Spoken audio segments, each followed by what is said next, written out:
Hey everyone, Big Meg here. How's it going? This is a night driving episode. I am not paying attention to the camera at all. I'm focusing on the road. Don't worry, guys. Anyway, really quickly, it's 2 in the morning. I just got finished from seeing the midnight premiere of Wreck-It Ralph. So I just figured I would quickly go over just my initial reactions and stuff like that to the movie. Why is this red light taking so long? I want to go home, please. Okay. Anyway, fortunately there's nobody behind me, nothing like that. So, hopefully it'll be smooth sailing. So, I loved the movie. Well, okay, I'm gonna take that back. I really, really liked the movie. So, I am not disappointed. I mean, I don't have the highest expectations when I go see movies right now, brand new right off the bat anyway. I have not.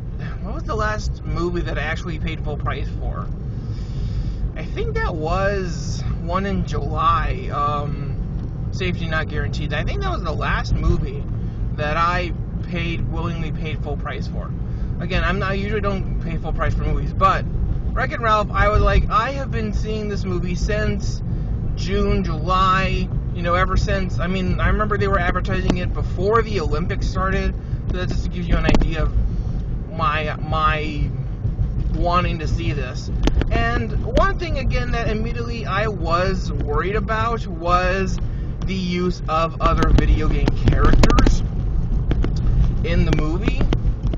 The preview just had all of them. It was like, it had the ghost from Pac-Man, it had Zangief and M. Bison from Street Fighter. So, you had to wonder how much of this movie is an original movie and how much of this movie is just homage, homily. No, it's just retro throwback to all the other video games of yesterday. Okay, I think I am recording again. My camera was like, no, your battery is too low. You cannot record. It is against protocol. I wish there were a way to change that. That's just by default what the camera does. Anyway, so I don't know what part got cut off from last 15 seconds ago, but I just wanted to get I was worried that it was just going to be like, just way too much throwback and not enough original story. I will say that the whole, the throwback thing where it's like, oh, there's all those other video game characters that you've seen before, I'd say it mostly dies out within the first 30 minutes of the film. And then after that point, it goes into its own story, its own characters, its own games. And of course, it'll throw back, it'll toss an occasional hat to other things. You know what I'm talking about. Konami! Okay, sorry, I'm getting a cough. However, that for the most part, it focuses on the main story after about 30 minutes inward. So, main story itself, it was pretty much what I was expecting. There's Wreck-It Ralph, who is kind of like this George from Rampage-ish type dude. I guess kind of like more like 2/3 George and 1/3 Donkey Kong or something. I don't know. Hard to describe in retro terms. But so you got George or Ralph, and he's basically the antagonist of the video game, and he is just fed up with it. He doesn't feel appreciated by the in-game characters or by the protagonist of the game, despite the fact that after every day they've got to be there, day in, day out.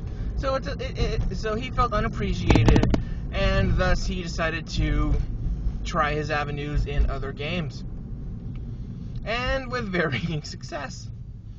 So, let's see, you're stopping and going. Yay.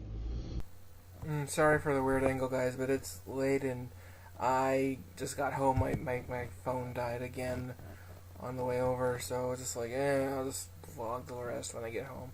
So, yeah, I really enjoyed it. I think the story was, pretty much what I expected. There were a couple of little turns and twists and stuff that you may or may not have seen coming. But in the end, I thought it was a very good movie overall. I liked it. I didn't cry. That was a good thing. Until the credits. And I know that's a weird place to decide now's a good time to cry in a movie, but when you're talking about video games, you know, you've got to remember it's not just the story, not just the characters, the music. The music is going to bring you back. Crap, even now just thinking about it is making me all nostalgia. Anyway, so I really enjoyed this movie. I'm not gonna. I would say I paid $8.50 for it. It is worth that price.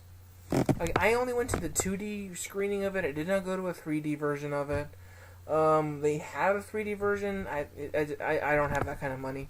I would say the theater was about maybe like a third full, and nobody wanted to sit in front either, which I would have sat up front, but I went with some friends, so they preferred the middle seats, which I guess that's fine. I really didn't pay much attention to them once the movie got started anyway. I didn't have any of my usual rubrics for gauging a movie, such as the soda test, as in, do I still have soda when the movie's done? I didn't have any popcorn, any soda to gauge any of that stuff, but admittedly, the first part is the slowest part for me. That was that part of me that was like, what kind of movie is this? Is this part, because the different characters all have different styles. So some look almost like stop animation, some look like pixel art, some look like, some are 3D rendered, and for a while it wasn't. I had the impression that the movie didn't know what to do with itself for a while, but then once it started, introducing its canon, then it started falling into place, and I thought it was a really good movie at that point. Anything else that... in terms of, is there anything after the movie? Sort of. Nothing, like, theatrical or anything. Well, I mean, it was in the movie, so I guess it's theatrical. There's one little thing at the very end, but you should stay for the songs, because, it's also original. They used a couple of, licensed songs, but they had a lot of original stuff, too. So, all in all, I really enjoyed the movie. I had, mixed expectations going in, yet satisfied those completely. So, this is just my, off the cuff, 2:30 in the morning, I really gotta go to bed reaction. Okay, good night, everybody. That's a pretty face.